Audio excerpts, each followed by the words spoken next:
Yanneya kota vida da piozoya da ikamwa sozo da jaun da vida da di binya shitra ganda nita dwe jaun sounds. Many longtime listeners know that our podcast platform was initially focused on interviews about the spiritual paths that Myanmar offers to meditators and monastics. But when the coup hit, we couldn't in good conscience continue to tell those stories with many monastic sites on fire or occupied by soldiers, and the Burmese people living under the military's reign of terror. So we expanded our mission to cover a wider range of post-coup Myanmar stories. Still, some guests have a unique insight into the intersection of the spiritual with the worldly, allowing a deeper understanding of both these planes. Today's guest fits squarely into that category, as you will soon hear. I kamwa sozo da I apo ba ga go mi ba po pwa se ya da ma.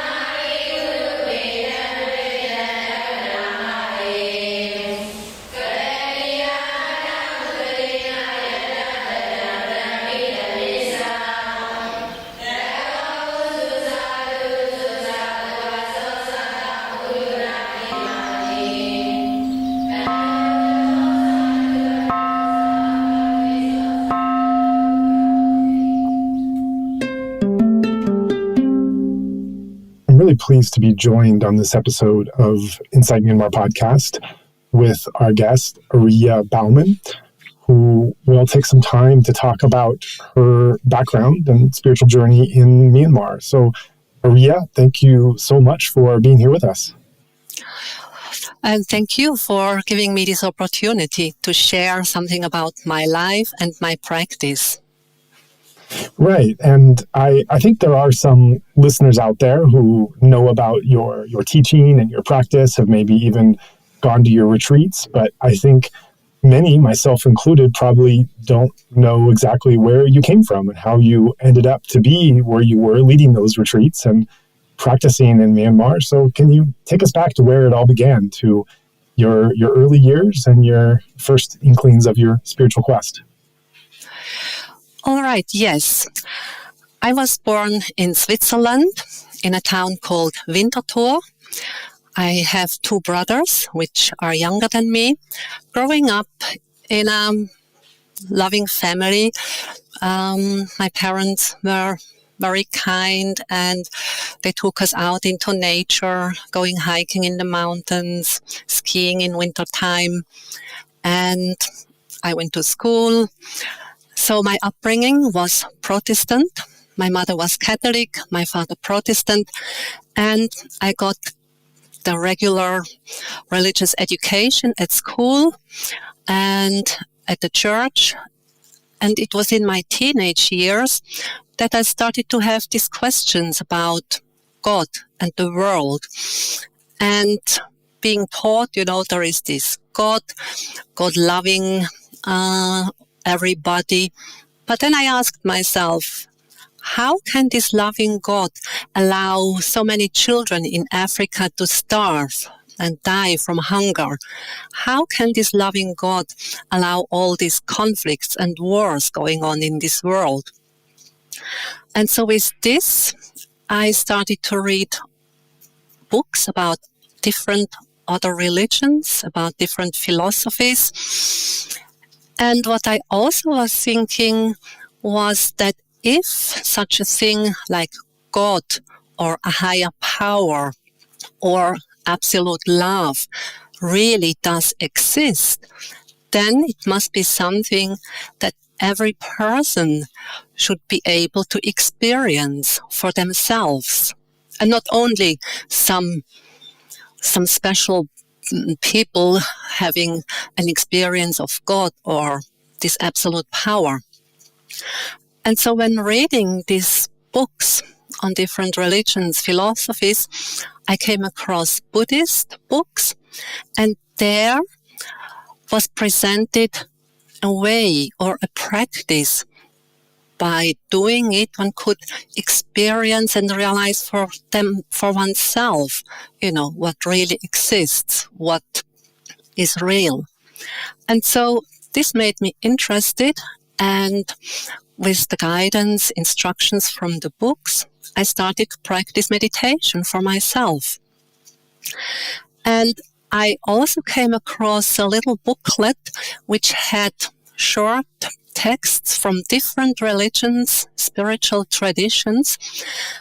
And one text was, the gist of it was like, when you sit, just sit. When you eat, just eat. When you go, just go. So basically, be present in each moment. Know what you're doing. And with that, I went to the mountains in Switzerland in a little hut. And for 1 week, I just tried to implement it. Just eating when I was eating. Just doing the dishes when I was doing the dishes. And so on. And it was only later that I realized that this was actually my first retreat. It was a self-retreat. And it was a very good experience, and that really confirmed that this was the way to go. So I read more books on Buddhism, Buddhist meditation, and later on,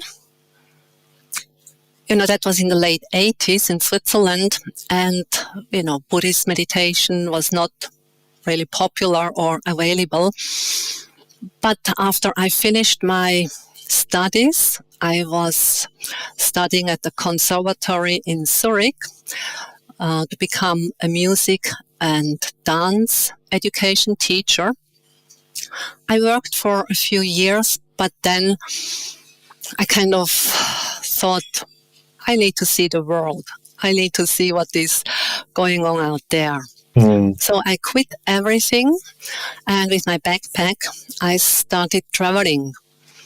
I started going west from Switzerland, meaning first Ireland, then the United States, from there to Tahiti, New Zealand, New Caledonia, Australia, and from there to Asia. And I had heard that in Thailand there was some monastery where Westerners could go and practice meditation. And so I found it. It was Wat Suan Mok, the monastery of Ajahn Buddhadasa, at that time a very well-known and famous monk and teacher. And so there I did my official first Buddhist meditation retreat, 10 days. And already after the first day, for me, this was like coming home. I had found a home.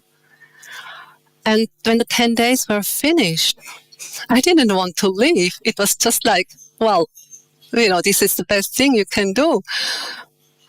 But, then I left. But then in Asia, in Nepal, and in India, I did more retreats. These were in the Tibetan Buddhist tradition. And with each retreat, it was more like, yes, this is a path that I want to follow, that I want to deepen. And after 2 years of traveling, I had no more money, so I went back to Switzerland. I worked for a couple of years, got more money, and then set out traveling again.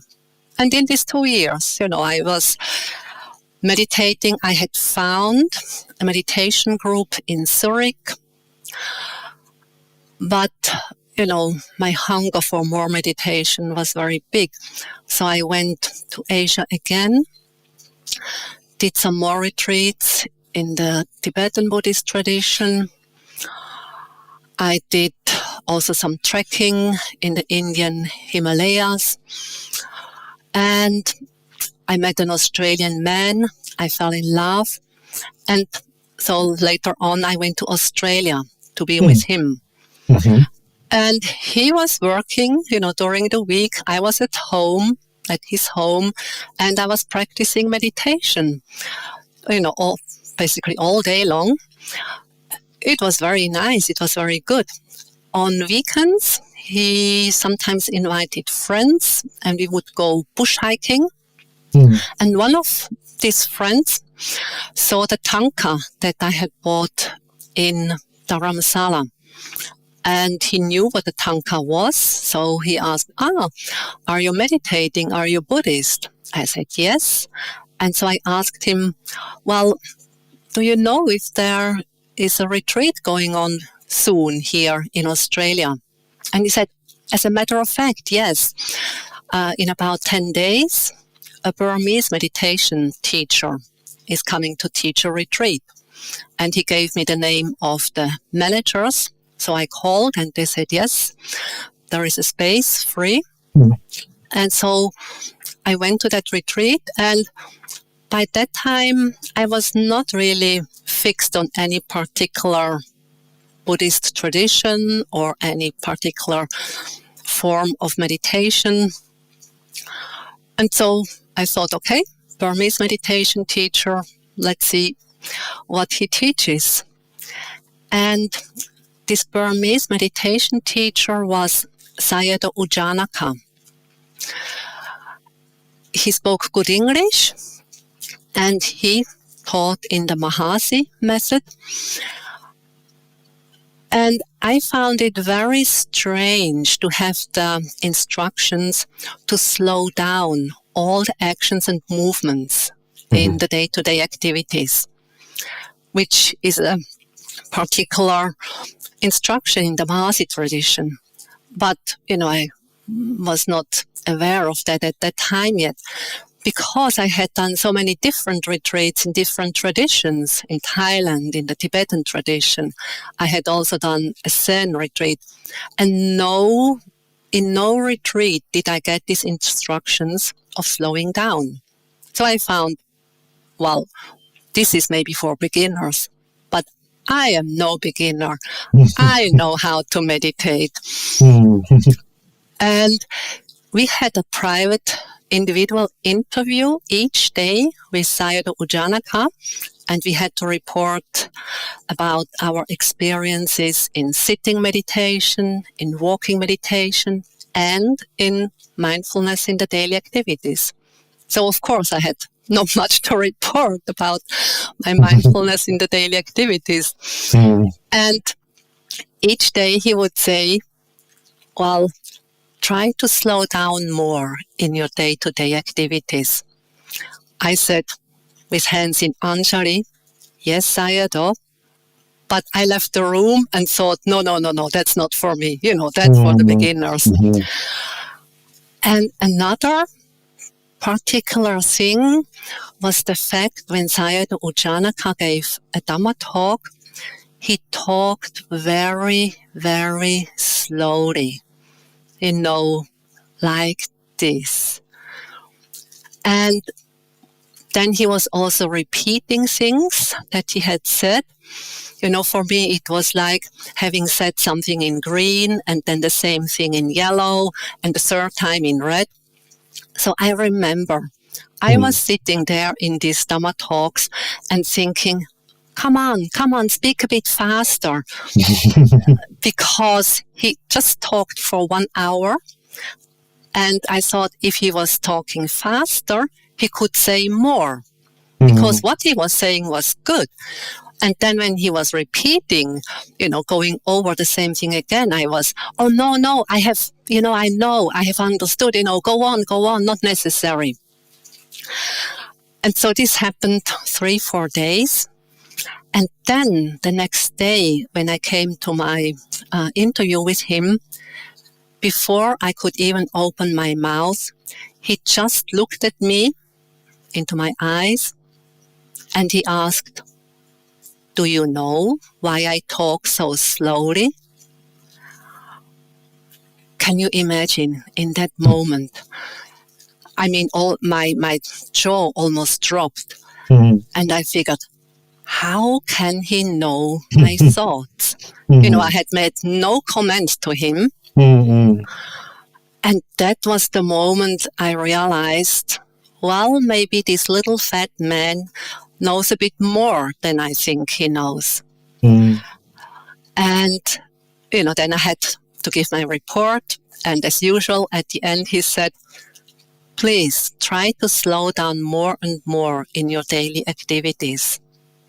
And again, I said, yes, Sayadaw, with hands in Anjali. But I left the room, and immediately, right there, I started to slow down.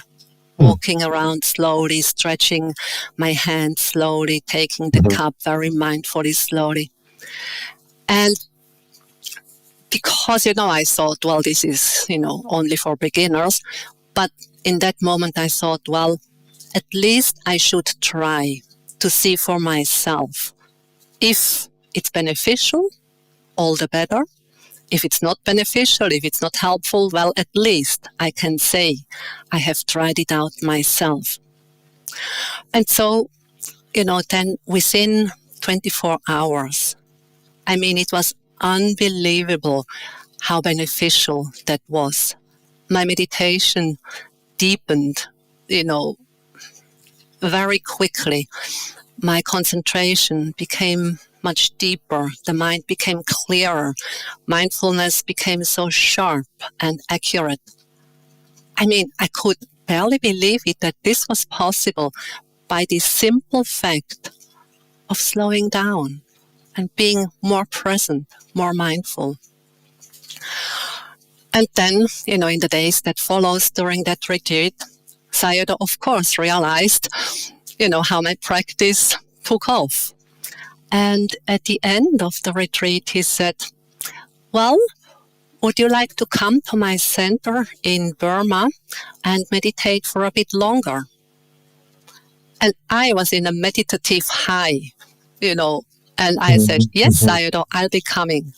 And so he gave me a sponsorship letter to apply for a meditation visa. That was back in 1992. It took 6 months to get that meditation visa. But then in September 92, I arrived in Burma. And I had heard that in Burma, it is possible to ordain on a temporary basis. As I've said, I was a music and dance education teacher. So music, dancing, that was my life. And somehow I knew that as a Buddhist nun or monk, you have to follow rules, precepts, which is also not singing, not dancing, not listening to music or entertainment. And so that's why I never, ever considered to become a nun. I could not imagine myself, how to be happy in my life without dancing, without music, without playing the piano. But when I had decided I would go to Burma and knowing that, one has to follow the 8 precepts and singing and dancing was not possible, I thought, oh yes, for 3 months, which I had decided I would do in Burma. For 3 months, I could put it aside and not sing, not dance. And so, knowing that, I could take up ropes for these 3 months, I thought, why not? To give myself fully to this practice, to make also kind of an outer change, manifesting my full commitment to this practice for these 3 months. And so with that, I ordained. Of course, Sayadaw U Janaka was very happy that I took up this ordination. And so there I was, practicing. And the 3 months went by so quickly. And it was so interesting, the practice, the meditation. And luckily, I had left everything in Switzerland. I had nothing to go back to. So I told myself, maybe another 3 months. But then, I'll finish my meditation and I'll be enlightened, or at least halfway through to enlightenment. Mm-hmm. And so I continued. 6 months passed, still not yet enlightened, but still the practice was so interesting. I wanted to stay on. So I gave myself another few months and another few months. 1 year, 2 years, 3 years. And after 3 years, when I took a break from meditation, reflecting on my life, I realized that by that time I had lived without singing, dancing, playing the piano, and I was still alive. I didn't die yet. And what was surprising was to realize that I was actually happier with my life. I was more satisfied. I was more at peace. And this transformation that had happened was amazing to me. Because if you had told me beforehand I would stay there for 3 years and not sing and dance, I would have laughed and say, no, that cannot be true. But then to realize, well, such a deep transformation of the mind can happen, then it was clear that further transformation, uprooting all greed, hatred, delusion, it's a possible thing to do. The mind can change. The mind can be transformed. And because I was happier than before, so there was nothing that pulled me back to Switzerland. And so I simply stayed on in Burma at the center. That's a really lovely story, going over many years, going over the transformation and the journey of many years. And I think the most immediate question I would have is, you describe in such compelling and dynamic terms what it was like being a nun in Burma, for wanting to extend month after month, season after season, year after year, and how much you were getting out of the practice. So much so that even the things that you were giving up, your relationships and family and career and music and dance, were all worth it to what you were gaining. I think for those listeners out there who maybe haven't had so much experience with meditation, or have understood what comes in a long retreat, I think there could be some curiosity or some questions. What, as far as you can describe, as far as words can carry you, which I know are an imperfect vehicle, but as far as words can carry you, how would you describe to listeners out there who haven't had that intensive meditation practice and experience, when you talk about how fulfilling it was, how interesting it was? Can you try to break that down, unpack that in some way to bring that experience to people who haven't actually had it themselves? Yes, I will try to do so. So, the basic approach in Vipassana meditation is to be mindful of whatever arises in this body, in this mind, and to be present with, physical bodily sensations, to be present with an itch or with a pain or with some tension or with heat and so on. And, already on this physical level, to be present with these sensations was quite amazing, because, especially the painful sensations, this is painful, it's unpleasant, and usually we want to get rid of them as quickly as possible. We change posture, we do this and that, we put on warm clothes when it's too cold, we take off clothes when it's getting hot, and so on. Or, when it's itchy, then we scratch to get relief from the itch.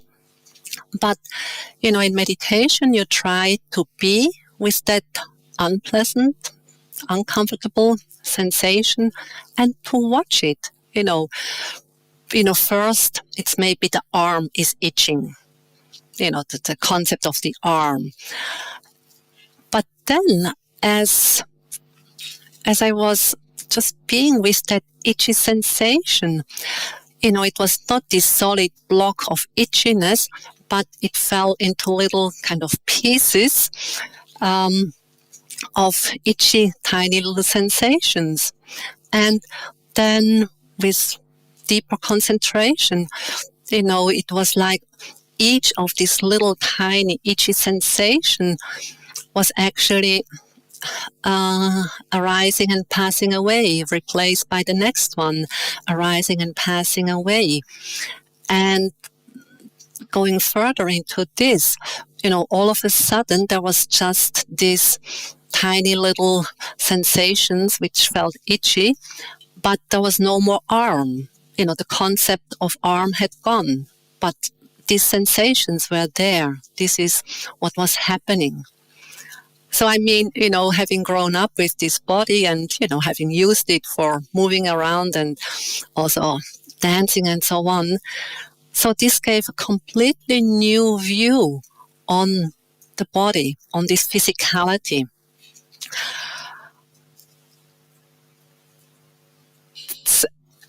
Or else, with the itchy sensation, as I said, usually one would scratch to get relief. But, one can stay with the itchy sensation, observe it, see it become more intense, and then, getting less intense, and then actually observe it, how it goes away, how it dissolves, how it is not there anymore, completely gone. And, this is happening without itching. Without scratching at all. So to see how these sensations come and go, arise and pass away. So on this physical level, to realize that this seemingly so solid body is not solid at all. It's just this flux of tiny little sensations arising and passing away in quick successions. Maybe people understand, it's like pixels, tiny little things that are in a constant process. And because this is happening so fast, it seems so solid, so firm. But this is only on the surface. And so with the meditation,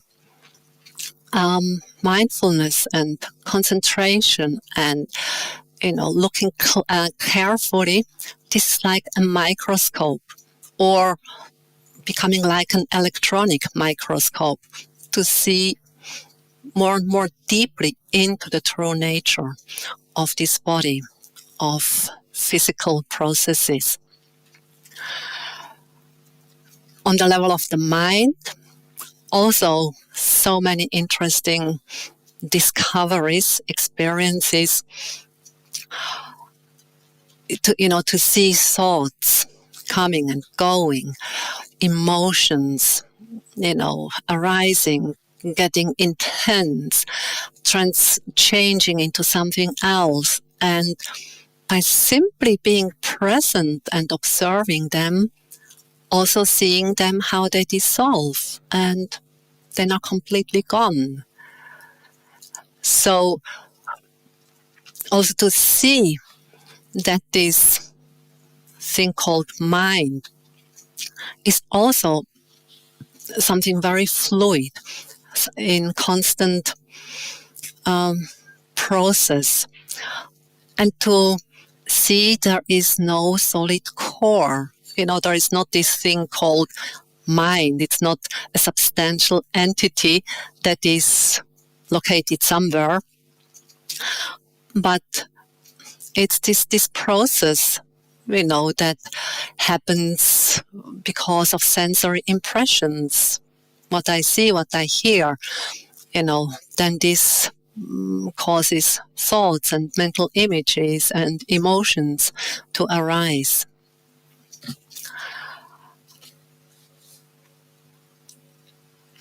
Right. Thank you for that. That's as close as we can probably get to those that haven't had the experience themselves, when reality and the mind can start to be observed in a more subtle nature, and understanding and transformation starts to take shape. As you're going through this intensive process yourself, extending longer and longer in a country you'd never been in before, and while wearing the robes of a nun, so having to follow this strict set of discipline now and rules, as fascinating and as interesting as you found this process that you were undergoing in this intensive silence in Myanmar, you were also having to give up a number of things, and give up things by nature of geography and space, that you weren't physically with things that were familiar, whether they were food or family or relationships or career opportunities, as well as having to give up things by virtue of the robes you were wearing and the rules you now had to follow as a result. So as much fulfillment as you were getting from the actual practice, how this was really one of your first opportunities, I suppose, at some form of greater overall renunciation. So at this time, as you were experiencing this renunciation, no matter how much you were getting in return, how are you dealing with letting go of those things? Was it hard? Was it a natural process? Did it just flow organically overall with the process, or were there some fits and starts? What was it like having to, as months went into years, to work at renouncing some of these things, that these familiar human activities that you had grown up with as you were now engaged in this practice? Yes. As you say, some of the things were just a natural outcome of the practice, that I didn't have to give up things, but they just naturally fell away, like the singing and the dancing and the playing music. Other things, to give up my friends and family in Switzerland, not being close to them, that was not so hard. I kept some contact with some friends and family via letters. At that time, there was no internet yet. So writing real letters, which took about 2 weeks to get to Switzerland, or from Switzerland to Burma. Sometimes they got lost on the way. So that was a little bit hard. To give up my, the food that I was used to from Switzerland, that was also not so difficult, because the food we got at the center in Burma was actually very nice. The only thing that was a bit that I had to get used to was that it was rice for every lunch. Every meal, every lunch was just rice and vegetables. We could choose vegetarian food or non-vegetarian food. And it was interesting that most of the foreign meditators at the center, they were vegetarian, and most of the Burmese meditators, they were non-vegetarian. So the Burmese kitchen is not really like a vegetarian kitchen, not like in India. But, we got good vegetarian food.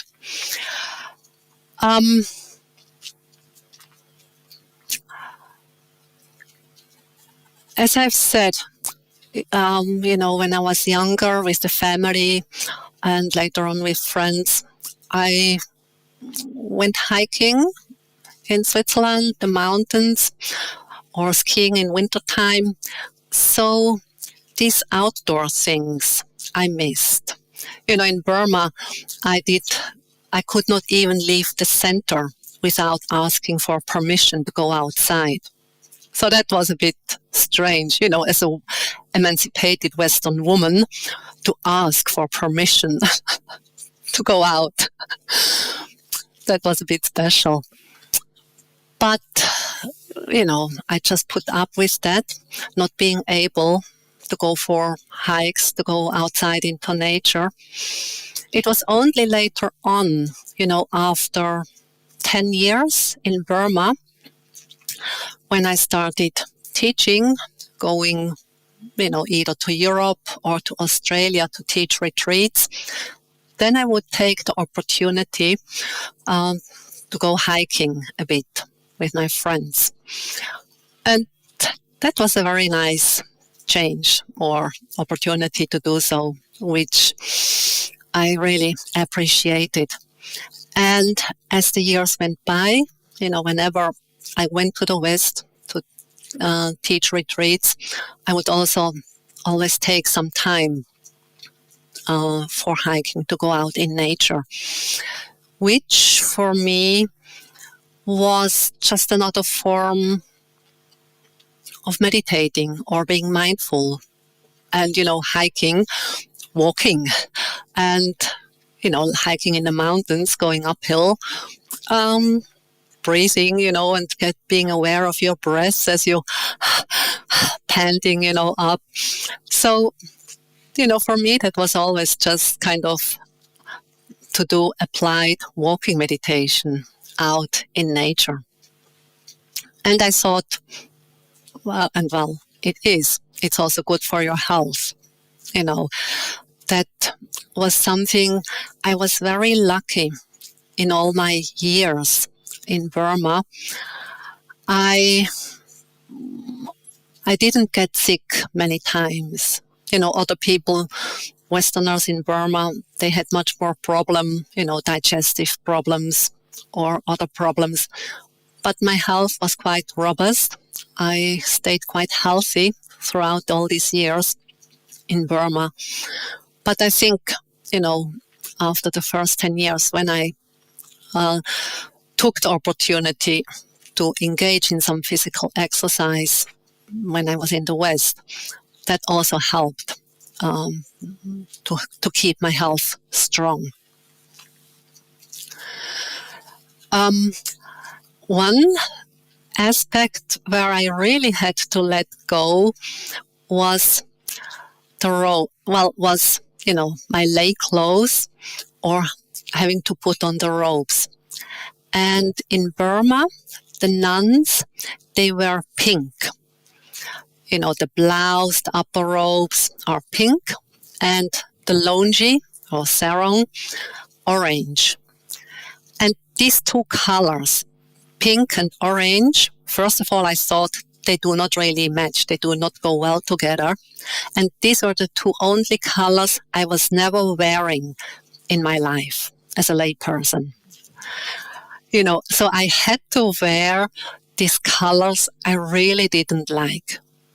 But, that was a very good thing to notice how much I had identified with my clothes, of who I was with my clothes, the style of clothes, the colors of the clothes I was wearing. And so to let go of this aspect of identification, that was a very, very good lesson. To let go of my hair, to shave my head, that was less dramatic. That was less kind of giving up. Actually, quite soon, I started to enjoy to shave my head every week. It was very practical. You don't have to worry about your hair, and you don't have to wash it, and then it comes out of form, whatever. So that aspect, I thought, oh, that's really helpful. That's easy to do. So as you see,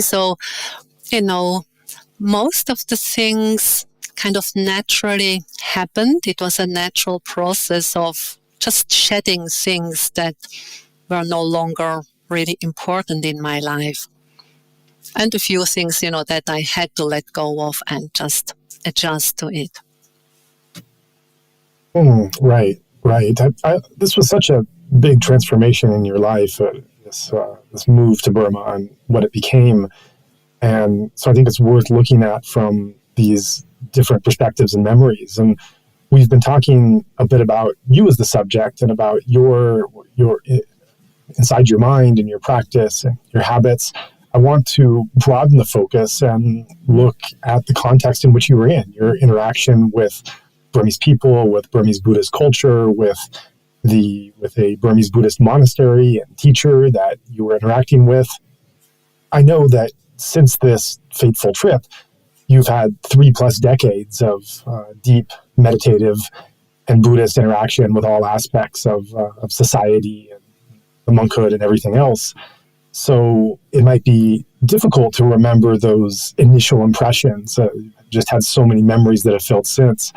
But as far as is possible, I wonder if you can recall any scenes or imagery or feelings or encounters or anecdotes that from that initial time when you were there, when you were entering in what was at that time more of a foreign culture and trying to understand it and to be influenced by it and to develop friendships and relationships. And as your practice was blossoming, what do you remember now when you look back and think about those first few months or even years of your experience living in Myanmar, interacting with Burmese society?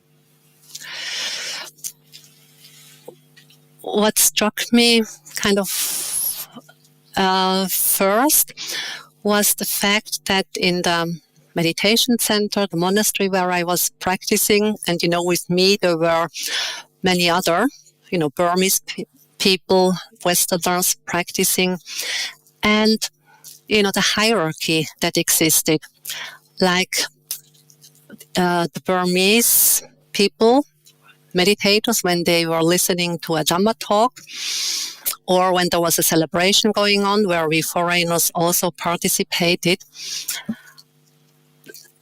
In front, there were the monks, then behind came the men, and then the nuns, and then the women.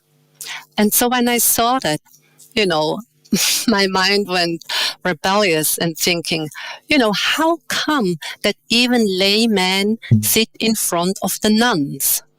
This is not fair. This is not just. I mean, how come? How can they do that?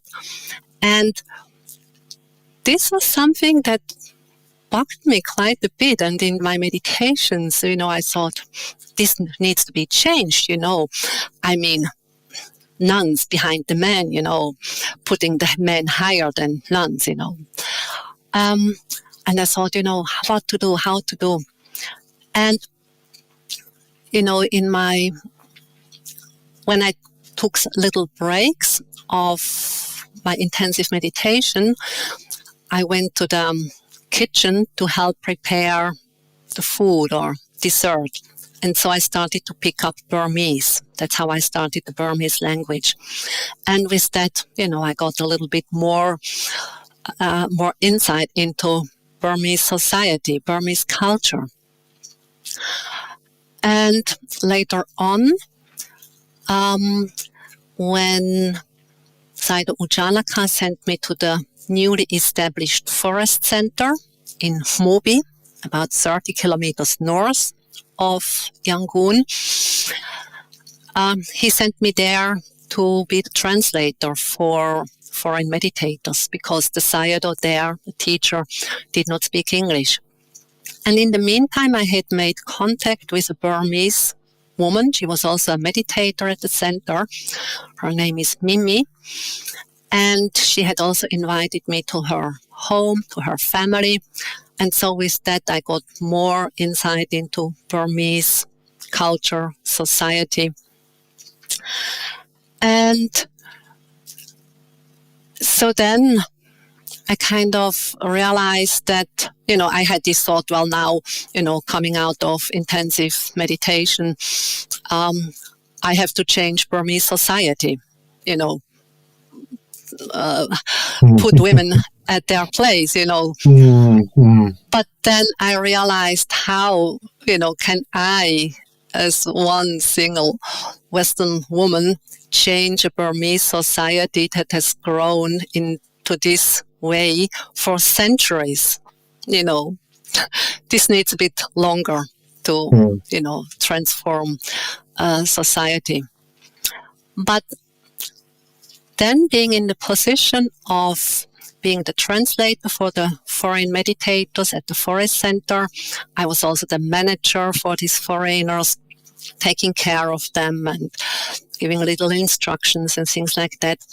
And so I had to arrange the interview list for the foreign meditators there. And so there I used my position, and for the interview, that was the same for the Burmese yogis. When there is interview, first the monks, then the men, then the nuns, and then the women. And so for the foreigners, I put the nuns first, and then the women, and then the laymen, and then the monks. So, there I had some influence. I could do something. So at least, I did a tiny little thing, but, I just did it. And the Sayadaw there, Sayadaw in the cup, he never made a comment or asked why don't the monks come first? He just accepted. So, this was, something that in Burmese society that I really noticed and that I didn't find just or right. Another thing that struck me was the kindness and the openness of the Burmese people. And also the fact that Burmese people understand the importance of the Dhamma practice. They really see it as the best thing you can do with your life. In the West, and especially like in the 1980s when I started to practice meditation for myself, or even a bit later, if you would mention you're practicing meditation, people would look a bit strange at you and think, well, what is wrong with your life? But in Burma, there is just this knowledge and this understanding, that the practice of the Dhamma, that's the best thing you can do with your life. And in a very helpful way, this happened when my parents came to visit me to Burma. After 2 years of staying in Burma, I had invited them to come and visit me, and they were very happy because, they didn't speak English and they would never have traveled to Asia on their own. But with me being there, they came. We hired a car with a driver and drove around to see, the pagodas and monasteries. And me being a nun, and, I'm quite taller than most of Burmese people, having fair skin. So whenever we went to visit a pagoda or a monastery, the Burmese people, they would spot me, come up to me with hands in Anjali saying, Seale, how good you are a nun, how lovely. Where do you stay? And then I told them, yes, Sayadaw Ujanaka, we know him, or we have also practiced before, or, this is really the best thing you can do with your life. And then I said, and this is my mother, and this is my father. And then they turned to my mother, my father, still with hands in Anjali and saying, your parents, you are the luckiest parents in the world because your daughter is a nun. She is doing the best thing. And, my parents, they were quite kind of accepting and open to what I was doing. I was always doing a bit unusual things, even before going to Burma. But, becoming a nun and shaved head was a bit stranger than the other things I had done. But so, for 1 month being in Burma, almost every day they heard the same comment. And with this, they came to see and understand that what I was doing was not some weird, outrageous thing. And they saw, I was not kind of trapped in a sect, but they really understood that what I was doing was something that people would respect a lot. That was something good I was doing. And so this really helped my parents, to see and more deeply understand that I was doing something very good with my life. And actually, later on, when I started teaching in Switzerland,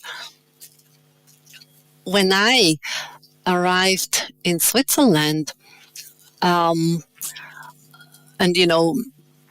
a friend of mine, or I told my mother, at the newly opened meditation center in Beatenberg, I would teach a weekend.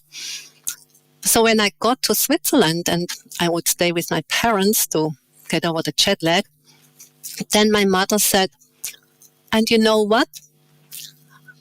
I and Dad, we have registered for your retreat. And wow. That was the most beautiful thing that could have happened. I never kind of urged them to practice meditation or whatever, but it was their decision to come and attend this retreat. So, the fact that in Burma, the practice of meditation is really respected and, understood as something very precious. This makes Burma so special. Practicing in the West, it's okay. But to practice in that field, of the Burmese Dhamma, where there is so much understanding about the value of it, makes it so special to practice in Burma, I find. And many people who have come to Burma have felt the same. That's wonderful. I want to go back to what you said a bit earlier, your initial impression, just the discomfort with the female role in monasteries, whether nun or lay meditator, in terms of the seating and other such arrangements. And you were giving your perspective as you described yourself, an emancipated Western woman that was that found this all quite shocking and something you had to sort out in your own comfort and life there. Right after that, you mentioned how you, through your friend Mimi and through other developing relationships, you got to be more close and intimate with a number of Burmese people and families and learn more deeply about how they saw things, how they integrated their way of looking at the world.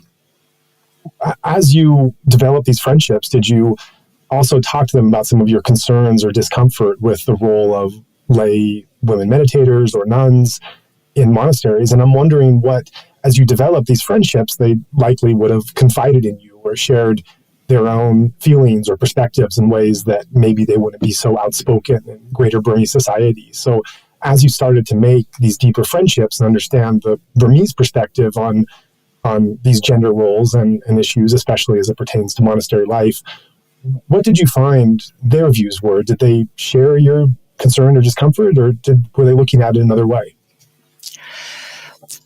That was a bit saddening to me, when I started kind of to talk to some of the people about these issues. I noticed that for them, this was just the way it was. For them, it was not something that needed ready to be changed, or somehow they just, resigned into their position, into their role. It was only, as this friendship with Mimi developed, that she gradually started to realize, that this role that women or nuns have to take in Burma, that this, yes, was just very Burmese or very cultural, with Mimi then also being able to travel with Sayadaw U Indaka and coming to the West and really experience how it is in the West. So she started to change her perspective, and she started to kind of take her place, being strong and, not being shy only because she's a woman, So that made me happy, that at least with her, I could kind of strengthen that awareness a bit. What I also noticed and what also saddened me a bit was that, as I said, I was becoming the translator in the forest center and then starting to teach.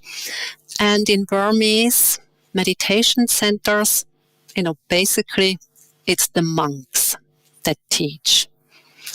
And so then me gradually growing into a teaching position, that was quite unusual, as a nun, as a female being. But in a way, I thought at least, this can happen. Although it was me, a foreigner, maybe that facilitated the whole thing, I don't know how easy it would have been for a Burmese nun, with the same kind of experience and capability, to grow into such a position. Of course, in the nuns' monasteries, there are nuns that teach, and teach meditation, teach the Dhamma, and so on. But in a mixed place, there it's very rare that, Burmese nuns teach side by side with the Burmese monks. But, Sayadaw U Indaka, to whose center then I moved in 2006, he is a quite open man. And the fact that, since 2015, we teach a special metta meditation retreat in Burma, and it's Sayadaw U Indaka, my American friend, nun, Aya Viranyani, and myself as a laywoman. So, that Sayadaw allows the two of us, women, nun, to teach along with him is quite unusual. Maybe Sayadaw U Lakana, Chasva Sayadaw, has done the same thing with Carol Wilson or Michelle MacDonald teaching together with him. So, it's possible, but still I would say the exception. So I would like to see more nuns, especially, Burmese nuns or even laywomen, to be in the position of being teachers, especially meditation teachers. Right. And the course you reference, we should add, is one of the most sought out retreats of the year in Myanmar, at least before the coup, before the pandemic. It was a retreat that sometimes would fill up within 24 hours of it being announced, and having a sign-up sheet, a registration sheet that people would indicate their preference in wanting to go to. So it was definitely something that was highly appreciated. I also want to come back to when you were there in the early 90s, and we're talking about the role of women, of lay female meditators, of nuns, of meditation teachers within that more conservative Burmese Buddhist society, and how you were reacting and responding. Of course, this feature of Burmese society at the time is but one of many unfortunate features a period where you were living for decades, and this was not a free country. This was not a free society. This was a place where within the monastery walls, you were practicing trying to reach a spiritual liberation. And outside the monastery walls, there was very little mundane liberation, if you will, to speak of. There was very little political freedom or human rights at that time that existed, while within this was the highest spiritual aim. And again, being a progressive Westerner with certain values, coming and dedicating yourself to this practice, seeing the challenges that the women were facing, but then seeing the wider societal challenges, and bringing in your own thoughts, your own values, and then whatever form of engaged Buddhist practice you would go to take on, however you would define that for yourself. In those early years before the transition of the 2010s, what challenges did you have? What care did you have to take? What was the balancing act required to try to stay there for the Dhamma, to try to learn and teach spiritual teachings, and yet acknowledging and aware of these far greater societal problems that these teachings were, so to speak, housed in? This was another aspect that really made my heart sad, because, coming from Switzerland, a free country, democratic country, so coming to Burma under military dictatorship, the first 3 years, I spent most of the time, intensive meditation practice with little breaks in between. But then, being in charge of foreign meditators,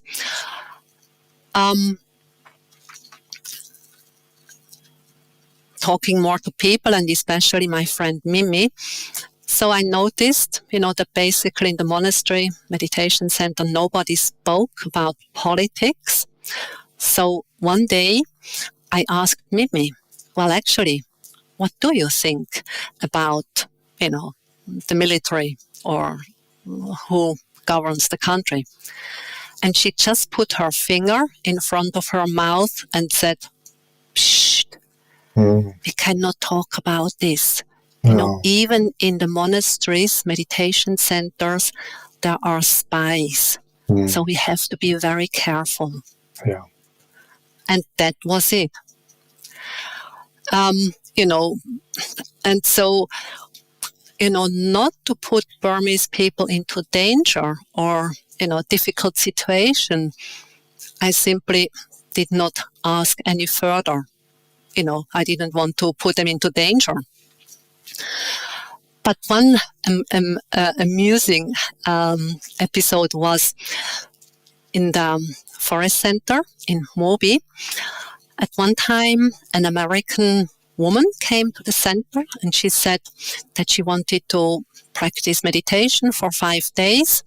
And she had said that she was a journalist and that she had kind of the permission from the Burmese government, the military, to travel around in Burma. So, we settled her in, gave her the instructions, and so she meditated. The Sayadaw then told us later that on the same day, 2 Burmese men came also to the center in order to meditate. But somehow the Sayadaw knew that these 2 Burmese meditators were spies. So they had to come and observe this American journalist. And so they had to follow, the schedule, get up at 3:30 and meditate all day long, sitting, walking, and so on. And apparently in one of the interviews, one of the Burmese men then said, "Oh, and in the sitting meditation, there is so much pain, the back hurts and the knee hurts, and it's so difficult."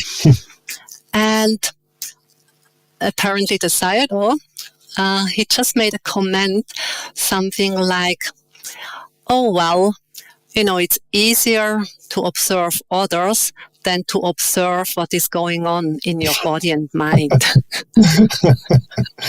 Wow. That's great. And then, when the American journalist left, of course, these two men also left on the same day. But, that made me even more aware. Yes, my Burmese friend, we have to be careful of what we say, because there are eyes and ears everywhere. And so being in Burma, at that time, no internet yet. So I did not really know what was happening on the political level. It was when I went to the West, that people would tell me, this and this is happening in Burma.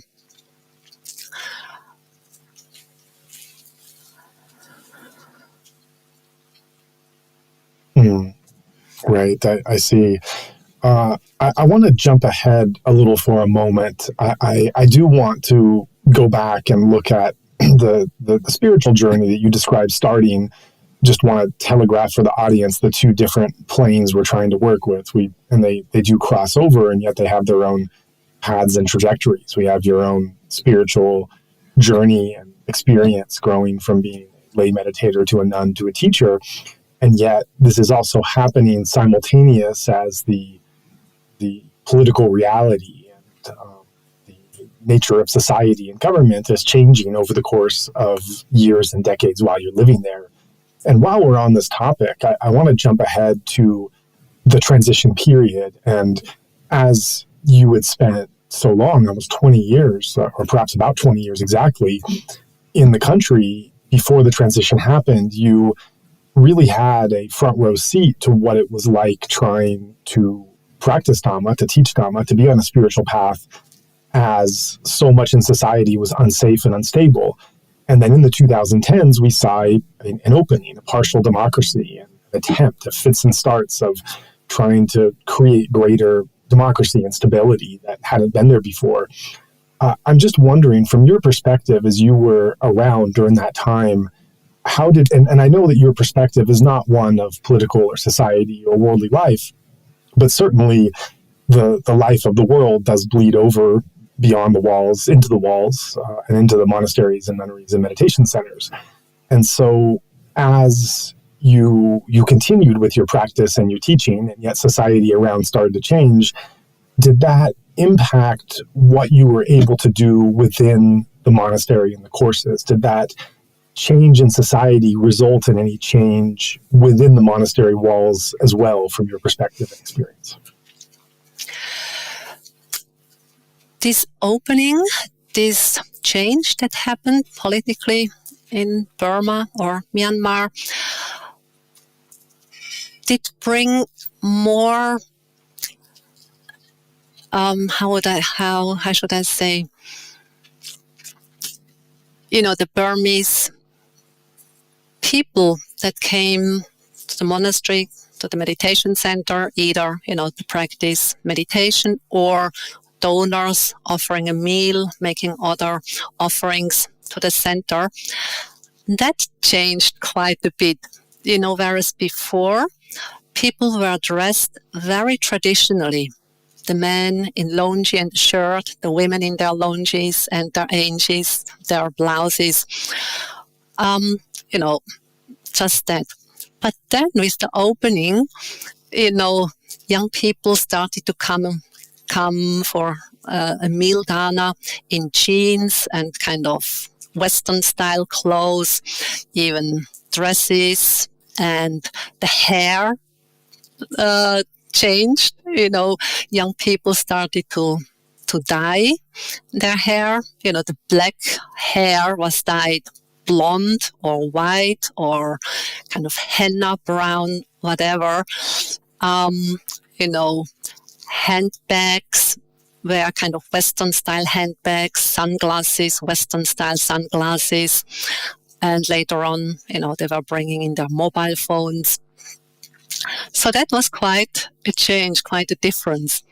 But what I found quite heartening was to see, even these young people dressed in more or less Western style, but still they were so respectful, of the nuns, of the monks, doing their bows, helping, being very kind, being very polite.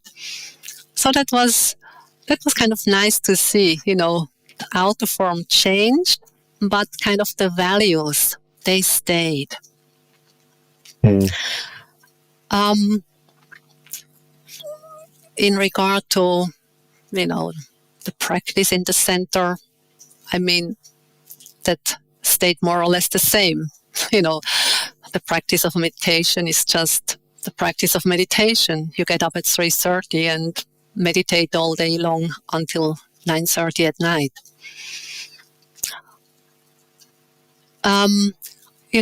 Like with the opening up of the country, also getting more Western material things. So, there was some luxury things like having warm water, hot shower. Before, it was just the cold water all the time, or to have fans. Later on, to have air conditioning in some of the rooms or meditation halls, which were not there before. More kind of Western-like food was available in Burma, and so donors who could afford it, they would bring buns or kind of hamburger-like things, or Western kind of cakes. That was, for Burmese people, that was a big thing. For me, that was nothing special. And, the Burmese version of Western cakes was, at the beginning, not really good. Gradually, with the years, they caught up. And, they did quite a good job in regard to kind of Western food available in Burma. But, I like Asian food and the Burmese food. So I was happy with that. Right. I know for me during that time, as I lived there, I was surprised by how much the opening of society had a kind of proportional opening in the Dhamma world as well. Personally speaking, being able to take pilgrimages with groups of Westerners, 20, 25 meditators going to a remote monastery to pay respects and meditate, that could happen. That didn't arouse suspicion. One was doing what one said was doing, going to meditate and to learn about monastic practice in a remote place, and there was no suspicion otherwise during that time. During those years, I spent several of those years writing and researching a kind of meditator's guide to helping practitioners come and knowing where to go and what the different traditions were. And just simply being able to undertake that research is something that I never would have attempted before, because research of any kind is going to be suspicious that research is going to pour into another secret underlying thing that one is trying to report on, whether that's true or not. So just the opportunity to freely be able to go to places and ask questions and learn about the different traditions and histories of places, and then tell foreign meditators and practitioners about this so they could also appreciate and visit and pay respects to those places. That was something that for me never could have happened. The process of researching and publishing and bringing pilgrimages to certain sites, it just simply couldn't have happened before. And then also just being the experience of being able to go to more remote places and not be suspected as something, to go to those remote places truly as a practitioner or a monastic, that those for me and some of my other meditator friends at the time, those opportunities opened up. I was particularly struck, these are my experiences, I should say, but I was particularly struck by talking to one monastic teacher who referenced in his experience, this monk referenced actually seeing a change in the Buddhist teachings and lessons he was giving and the students that were coming, that he actually saw a growth of critical thought and of being able to talk and debate openly about their understanding of Buddhist concepts, nothing about politics or anything else, but simply that they felt a greater freedom in other aspects of life. They also felt freer in being able to intellectually explore Buddhist teachings and to discuss them in more depth than he had seen before the transition, where he saw it characterized more by rote memorization and not questioning the authority and just doing what was told over and over again, rather than exploring it with their own critical mindset. And so just the opening in society outside the walls, he saw within the walls, people were carrying that similar kind of mind of investigation. So I was, and also, now that I'm thinking about it, more examples are coming to mind. I recall a Burmese Buddhist podcast guest I had on here who explained that before the transition, when many monasteries were not well taken care of, they were not well maintained, they didn't get adequate food or maintenance or anything, but it was impossible to be able to ask for donations or explain what the donations were for, because it would be seen as shameful that a Burmese Buddhist society led by these dictators, these military dictators, that there were so many monasteries that were in these needy states. And so rather than try to fix the problem or create a more equitable society or even try to raise donations, the problem was simply solved by not talking about it and pretending it wasn't there. And he relayed how after the transition, there were so many monasteries in his region that he saw that were now able to get more donations, simply because they were able to be honest with describing what the needs and the problems were that just simply couldn't be talked about before, because it would be shameful for those that were supposed leaders. So I really was amazed in my experience, and then in talking to others, how much during this period the so-called spiritual realm was affected by the changes that were taking place politically as well. Yes, what you say, that, especially the younger people, they start to be more critical and they start to think more for themselves, because, the education system in Burma for hundreds of years was just learning by rote, whether it's learning the Dhamma or whether it's learning at school. I noticed that with my Burmese friend Mimi, she had studied university and she had learned English, but when she met me, she was basically almost not able to talk in English, because all she had memorized was words and standard sentences. And if my sentence was some slightly different, that didn't work. So she didn't know what to answer. And so, yes, as you say, with the opening and with, people having more opportunity for information, with the internet and knowing what is happening outside of Burma, out in the world. And yes, this has definitely brought a change.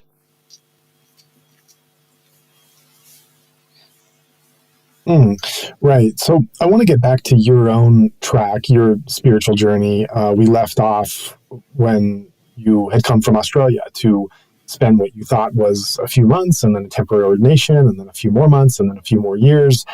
And through the story, you jumped ahead a little bit, talking about your started to take on teaching duties and changing monasteries, but we didn't get more of the granular there. So if we go back and just look at that time when you've come to Burma, you're learning under Chamye Yeta Sayadaw, and you're staying a little longer. And then I guess at some point you realize that it's not just extending it by months or years, but it's actually somewhat of a firm direction in life, a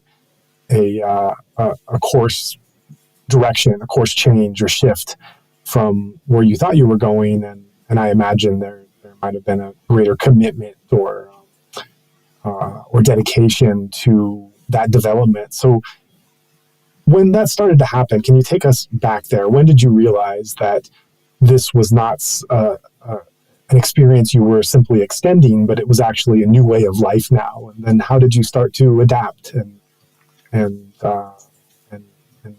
become familiar with that new life and role that you were taking on? Yes, as I said, after 3 years of very intensive practice, when I realized that, having given up or not having been able to sing and dance, but then realizing that I'm not missing it anymore and that I was actually happier than before.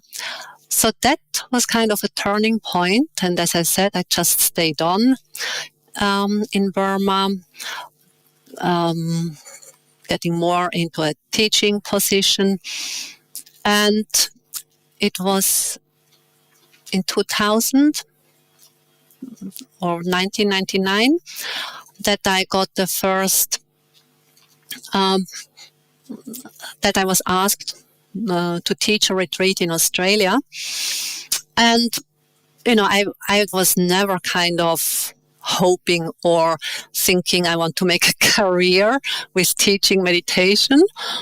But then this invitation came and I thought to myself, well, if they think, they want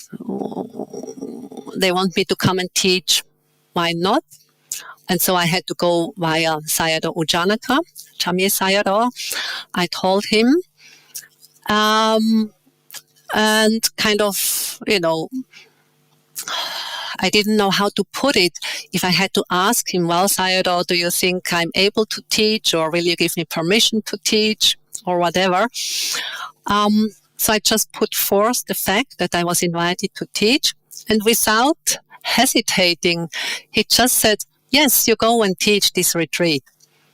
And that was kind of, the permission or also the confirmation, yes, you're able to do that or whatever. And so I then went and was teaching that retreat, went back to Burma, and then somehow word spread and other centers invited me to come and teach. And so it was there that I noticed, now my life is taking this direction. Right. And, that was fine with me. And, I enjoyed teaching. For me, being in a teacher position was also continuing my practice, just in a different form, a different aspect. But I took that, as a further deepening of my practice. And, more and more with time going on, more and more invitations came. And so with the years, I started to travel more and more, leaving Burma and spending less time in Burma each year, which, as I said, was fine. This had become my life. I was happy with that. And so, this is what I'm still doing now, still sharing, teaching the Dhamma, practicing it myself. And I could not imagine doing something better or more beneficial in my life. That's wonderful. I'm also looking at the particular meditation that you do, and you referenced how you, from a young age, you read some Buddhist books initially and the motivation that had, and did some Tibetan, did some Thai Buddhist practice, did some Zen even, and settled on a Burmese practice, a Mahasi-based practice, first in Chemye Yeta and then moving to Chemye Nying, but all somewhat within this Mahasi lineage and teaching style. So of the multitudes of Buddhist practice that you experimented with and practiced at an earlier age, why did you settle on this type of method and technique? What about this drew you to want to dedicate your life to this style of practice?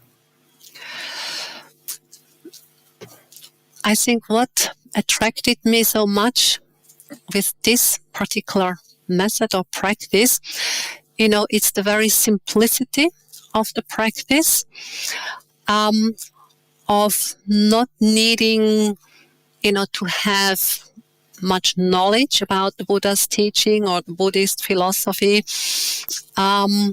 just needing a skillful teacher guiding you in the practice. That this was enough, so simple, but so transformative, so profound, being able to go very deep with this just very simple approach of being present with whatever is happening in the body and mind. As I said, I had done quite a number of retreats in the Tibetan Buddhist tradition. And usually these retreats, there is lots of teaching, lots of lectures. They talk about the Noble Eightfold Path, they talk about impermanence, they talk about karma, they talk about the preciousness of this human life, and so on.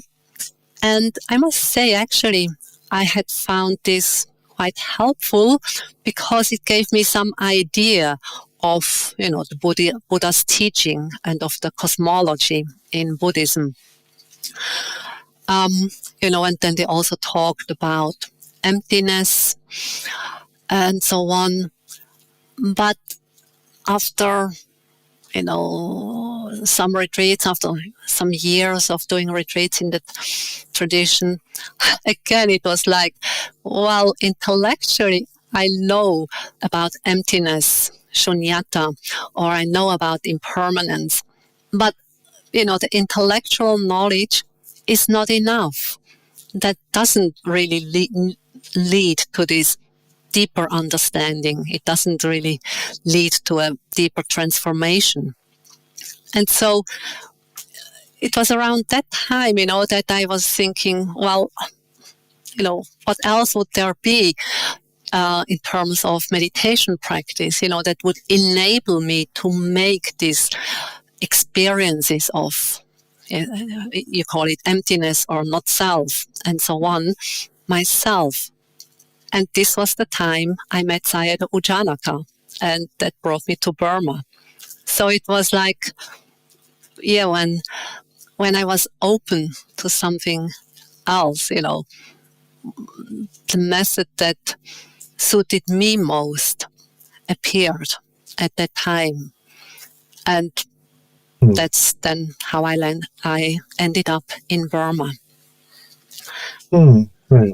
You said something a bit ago that I find quite significant, and I wanted to I didn't want to stop you in the flow of what you were saying, but I just jotted it down and wanted to come back to it. I think this is a good place to bring it back up. You had referenced how the practice in Burma is different from the practice anywhere else, or particularly in the West.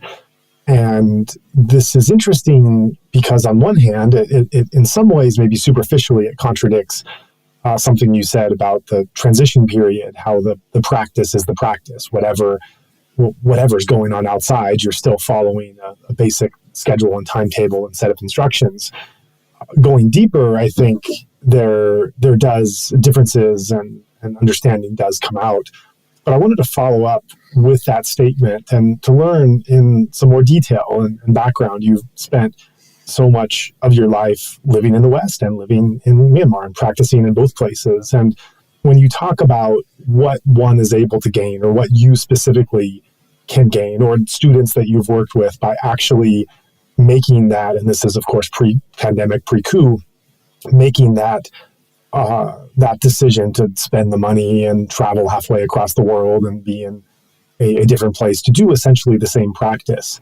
But yet there's something in in that environment where the deeper understanding or practice of it become more profound. And why do you think that is? What about practicing and living in Myanmar has given you more, and you've seen students gain more than doing that same practice in a Western or another country?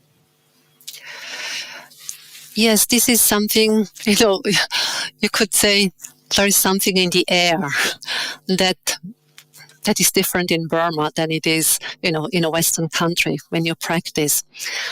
As I had already pointed out, it's this general understanding that the practice of the Dhamma is the most valuable thing you can do with your life, that's most beneficial.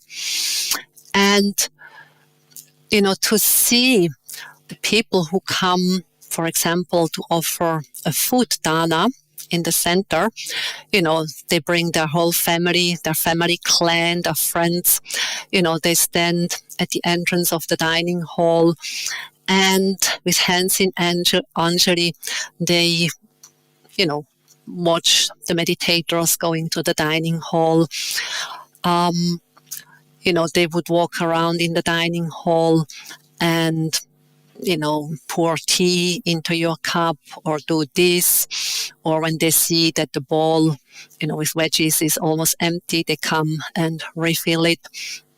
These little things that kind of just are signs of their respect for what you're doing. You as a meditator, even as a lay meditator in Burma, Burmese people show you so much respect and admiration for doing this. And especially the Westerners, people know and understand, that the Westerners come from far away, spend lots of money for traveling there.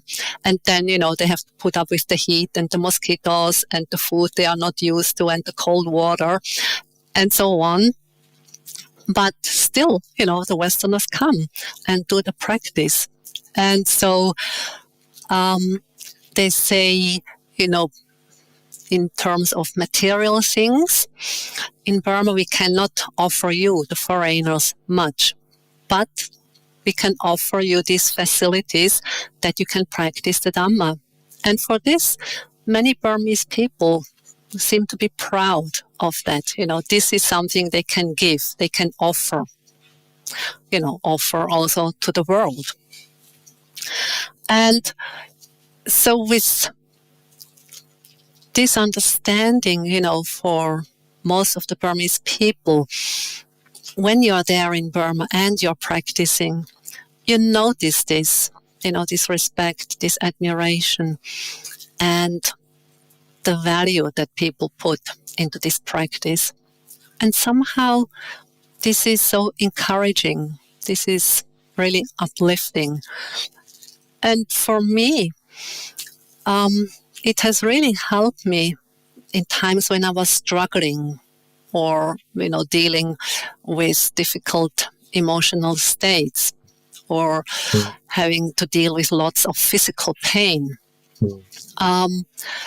Then I would just be so grateful for the Burmese people, to support the centers with food and, with other donations so that the center can continue to exist, so that I can be there and practice.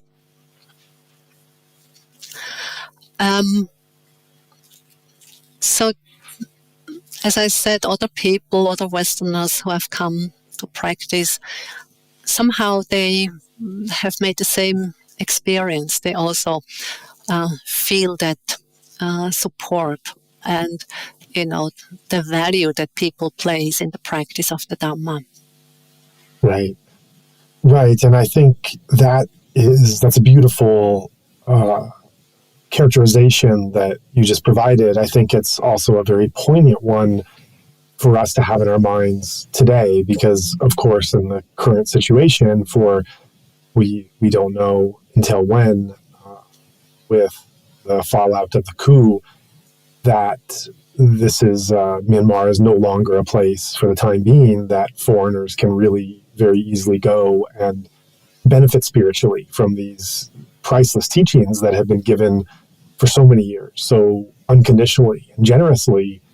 And I think this puts into perspective the loss that comes with that. Yes, one can practice outside, and this is where one practices and grows spiritually is not dependent or conditional on the actual place, and yet there are these kind of underlying lessons and insights and value that being within that society provides that are harder to come by. And I think this puts into relief that sense of loss. Of course, this sense of loss is nothing and barely worth mentionable compared to the people, the Burmese that are living under these conditions and are just trying to have basic survival and human rights. But in a conversation about foreign meditators and practitioners and aspiring monastics, this is another casualty and this is another fallout. And in looking at the present day and where we're at, I wonder what your thoughts are about the current possibility, or how you would define engaged Buddhism, engaged practice. I'm sure that many of your students have asked you about what's going on and how they can help and how they can be involved. And over the course of the year plus, you've had some time to reflect on some of those answers and some of those difficult conversations. I also know there's a couple extremes that foreign practitioners can fall under, one being a spiritual bypass of simply not caring or being engaged and looking at the outside world as and whatever happens in terms of leadership or conflict as being apart and irrelevant to the actual practice. And there's another extreme of people perhaps being too involved and emotionally overwhelmed and losing their practice for just the trauma that one experiences by bearing witness or being involved with what's going on right now. So I'm wondering, from your standpoint as a very experienced meditator and as a teacher now and as someone who's lived in that country and in society so long, how have those conversations gone? What have you advised? What have you talked about? How have you come to see what type of engaged Buddhism is relevant or meaningful right now in this situation? This is a very important aspect, as you say, engaged Buddhism. But I think this term engaged Buddhism can be looked at from different angles. So, generally I think engaged Buddhism is understood in a sense of, getting some organization or, supporting a monastery, supporting a school, whatever, or, it can be also like in the West, supporting homeless people, whatever. So usually, via an organization or an association, doing something good, helping people, which is good and necessary.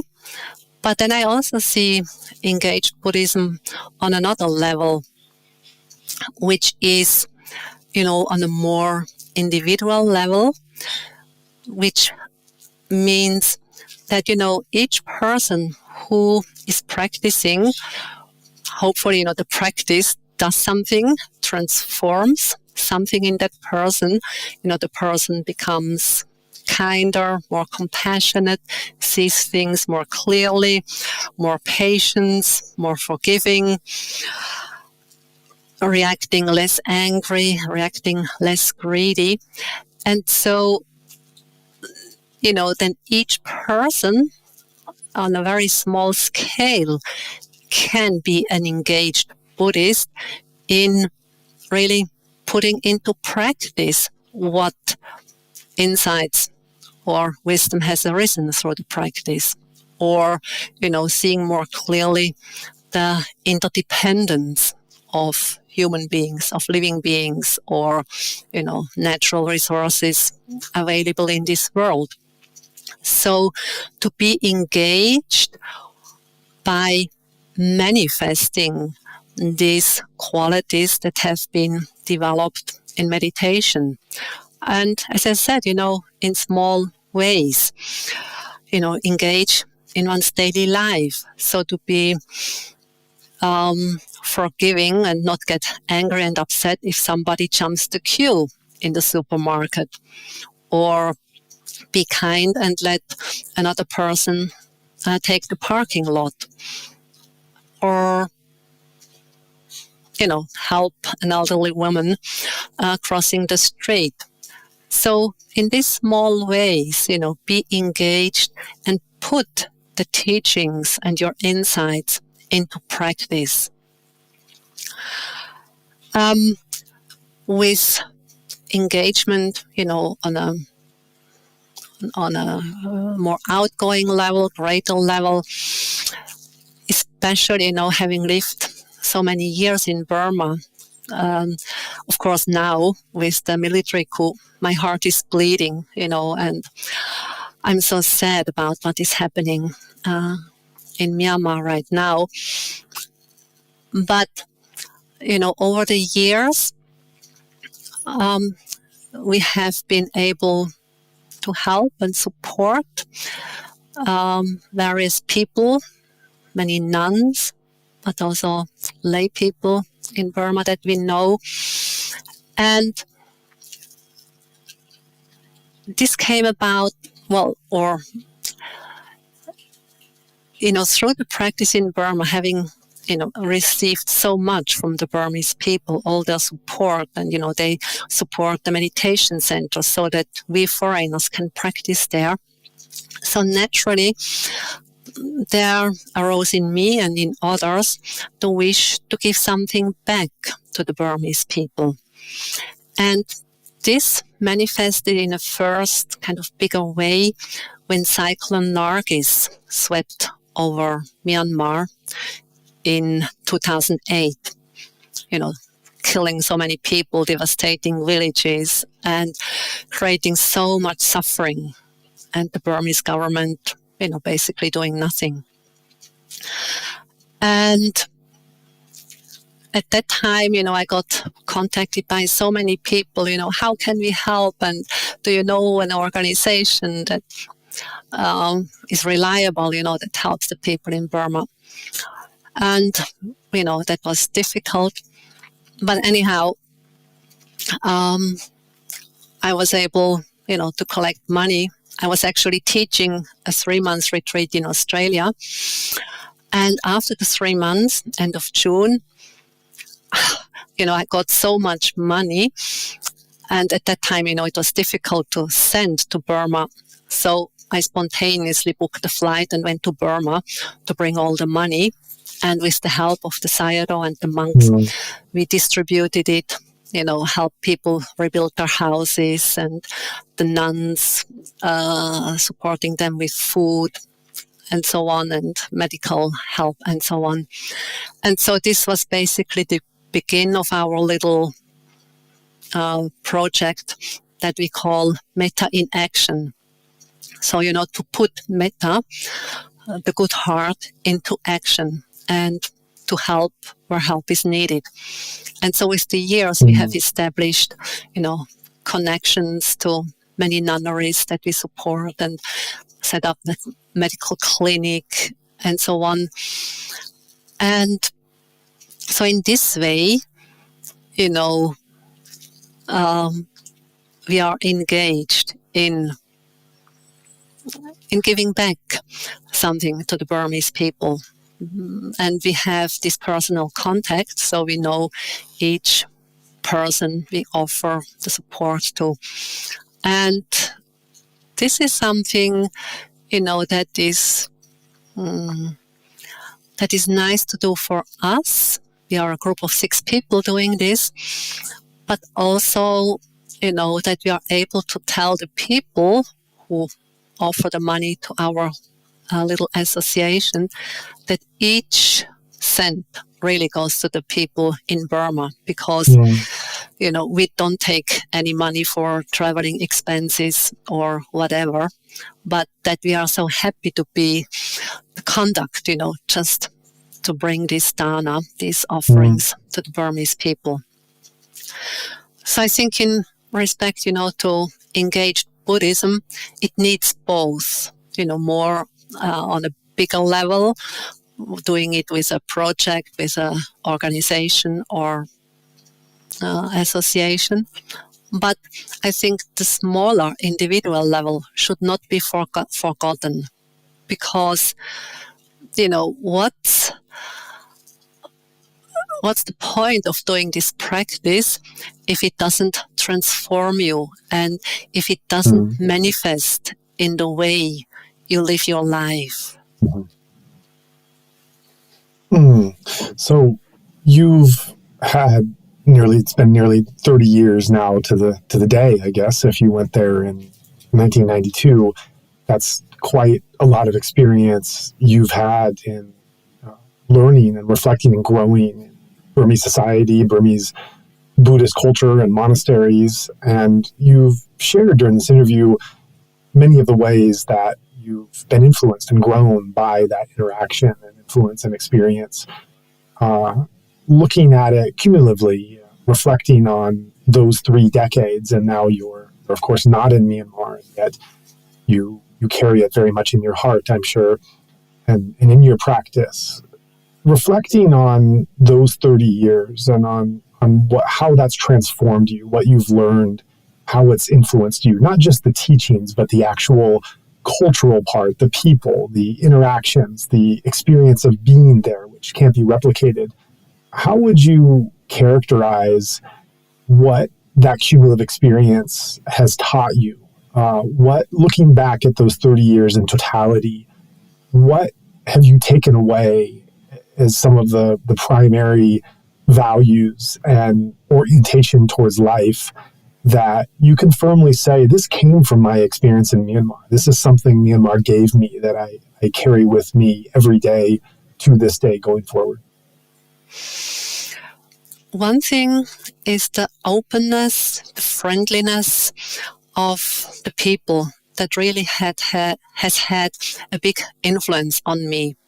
The way of being open and friendly and helpful and to give and to share. I mean, the generosity of Burmese people is just, so big. When I started to realize how generous Burmese people are, I felt very ashamed. Coming from a rich country like Switzerland, although I was not growing up in a rich family, but seeing how, many people who really are much poorer than I was, have still such a big heart and share the little rice that they have. I was ashamed, as I said, and I really made an effort to become more generous. And actually, just being there in this society, which is so generous, it wasn't so difficult to get the generous bug, and become more generous True. myself. And another thing that really had a deep impact on me was how much they have a sense of family, and a family that is caring for each other. And especially, children taking care of their parents. Because, in Burma, they have basically no old folks home or nursing homes. There are a few, but not many. But here, like in Switzerland, there are so many nursing homes, old folks home.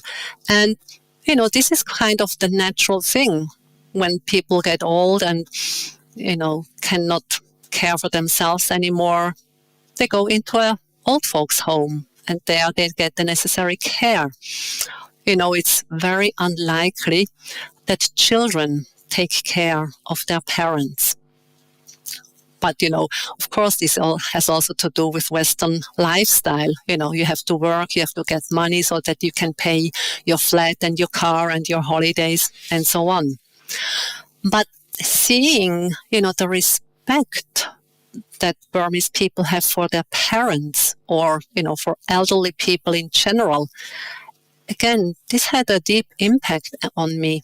And I started to question this Western model of putting old people into an old folk home. And it was, during that time that it dawned on me, or, it became clear on me that when my parents would get old and, needed help, being frail or getting sick, that I wanted to be there for my parents and take care of them. And, this was firm. This was kind of my attitude. And then it actually happened that first my mother got sick. She got cancer and died within 7 months. So I was in Switzerland at that time because I had my own health challenge with a leg that needed to be amputated. And so, I was able to be there for my mother. And at the same time, my father was getting Alzheimer dementia. And so when my mother died, it was clear that somebody needed to be with my father to take care of him. And so I decided to take care of my father, to live with him in the house and just be there for him. And so I did that for 6 months of the year. And for the other 6 months, we hired somebody to stay with my dad. And one of my brothers was a lot of the time there too. So, I would teach some retreats. I would not give up completely teaching retreats. And so for 5 years, I took care of my dad, who became more frail and,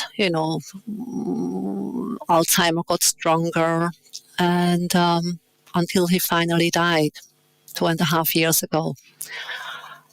I think, or, if I hadn't been in Burma and seen, the respect and care that people have for elderly people, for parents, I don't know if I would have cared for my parents in this way. But I must say, I'm so happy, I'm so grateful, that this was, an option, or this was what I was doing. And the time caring for my parents was just being on retreat in a different way. Again, it deepened my practice. That's really beautiful. Thank you for sharing that and that kind of detail, and how your own life story intersected with the lessons you learned, mundane and spiritually, in Myanmar. And thank you so much for the generous time that you've spent with us these couple hours to go over this story and share 3 decades worth of experiences that the Golden Land has given you and is still providing today. As just a last question to reflect on, and thinking about your time in Myanmar, that we like to ask meditators and people who've been there for spiritual practice, what is your favorite place to meditate in Burma? Which place holds the dearest memories? If you could be transported there for an hour or a day, which place in the country would you like to go to have a meditation sitting now? That's a good question, and actually not such an easy one.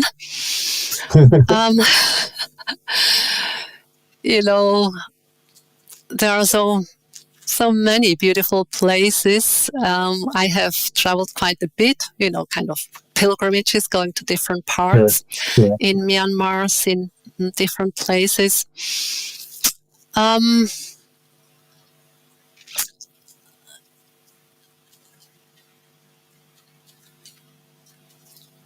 Usually meditation centers, they are in the cities, Yangon or Mandalay, or places, like Sakaing or the forest center in Mobi. And with all these meditation centers, they are not really quiet, peaceful places. Or, peaceful, but not really quiet. There is the noise from the loudspeakers, from the worldly music that they play on loudspeakers, or when they recite Buddhist texts, Abhidhamma, Patana, and so on. And so, my yearning had always been to be in Burma, but in a place where there is not so much noise around. And finally, when Sayadaw U Indaka established a center in Upper Burma near Bionlwin, that was really in the countryside. It was far enough away from villages that, it's quite a quiet place. It's, in the hilly area, overlooking the hills. So this is actually quite a favorite place of mine. It's conducive for meditation there. The climate is nice. It's not so hot as down in Mandalay or Yangon. Of course, there are nice places more, in the wild. But, there are no monasteries nor centers there in these more remote places. Or, there are monasteries or centers, but as foreigner, you are not allowed to be there. So that's another dilemma, as a foreigner. You cannot just go anywhere and settle anywhere where you like. But, the government kind of is watching you where you are. Sure. Yeah, well, I hope that you and others will be able to reach that place again before long, but at least it's you have the practice wherever you are, and thank you for sharing that practice. Thank you for the time that you took today to share your story. I appreciated it so much, and getting to know you more as a person and not just as a teacher. And I think a lot of your other students and the wider listeners as well will get much out of it. So thank you so much for taking this time. And thank you for giving this opportunity to share about my life, my practice, about Myanmar, the Myanmar people. And so I hope this is for the benefit and well-being of all of us living beings. And may there be peace in the world. Sabe sata abhya pacha hontu. Sabe sata aniga hontu. Sabe sata sukhiyata nam pariharantu. Sabe panna avera hontu. Sabe panna abhya pacha hontu. Sabe panna aniga hontu. Thank you for taking the time to listen to this episode. As regular listeners are aware, we often remind our audience about our nonprofit mission, Better Burma, at the end of a show. Truth be told, fundraising is hard work, and I can personally attest to the fact that it's really no fun to keep asking for contributions. Yet the situation on the ground in Myanmar is so distressing that we continue to do so on behalf of the Burmese people. What is most helpful at this time are recurring donations, which help alleviate both the stress and time involved in fundraising. If you're able to pledge a certain amount per month, our team can plan around having at least a consistent minimum amount to work with every month. If you would like to join in our mission to support those in Myanmar who are being impacted by the military coup, we welcome your contribution in any form, currency, or transfer method. Your donation will go to support a wide range of humanitarian missions, aiding those local communities who need it most. Donations are directed to such causes as the Civil Disobedience Movement, CDM, families of deceased victims, internally displaced person, IDP camps, food for impoverished communities, military defection campaigns, undercover journalists, monasteries and nunneries, education initiatives, the purchasing of protective equipment and medical supplies, COVID relief, and much more. We also make sure that our donation fund supports a diverse range of religious and ethnic groups across the country. We invite you to visit our website to learn more about past projects as well as upcoming needs. You can give a general donation or earmark your contribution for a specific activity or project you would like to support, perhaps even something you heard about in this very episode. All of this humanitarian aid work is carried out by our nonprofit mission, Better Burma. Any donation you give on our Insight Myanmar website is directed towards this fund. Alternatively, you can also visit the Better Burma website, betterburma.org. That's BETTERBURMA.org, and donate directly there. In either case, your donation goes to the same cause, and both websites accept credit cards. You can also give via PayPal by going to paypal.me/betterburma. Additionally, we take donations through Patreon, Venmo, GoFundMe, and Cash App.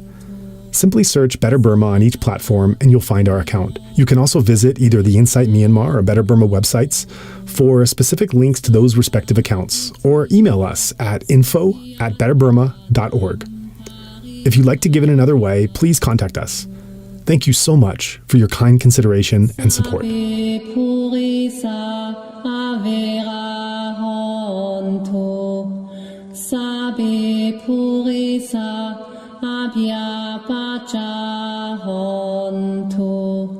Sabe